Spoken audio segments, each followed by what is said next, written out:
नम्य शिरसा देवं गौरीपुत्रं विनायकं भक्तावासं निस्मृत नित्यमार्षसिद्धे प्रथम वक्रतुण्डं च एकदन्तं द्वितीयकं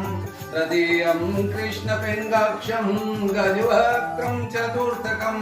लम्बोदरं पञ्चमं च षष्ठं विकटमेव च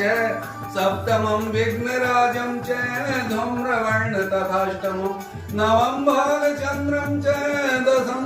तु विनायकम्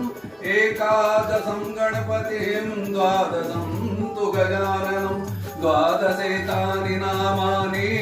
त्रिसंज्ञं ये पठेन्नर न च विघ्नभयं तस्य सर्वसिद्धिश्च जायते विद्यार्थी लभते विद्यां धनार्थी लभते धनं पुत्रार्थी लभते पुत्रान् मोक्षार्थी लभते गतिं जपेत गणपति स्तोत्रं षड्विंशमासे फलं लभेत् संवत्सरेण सिद्धिं च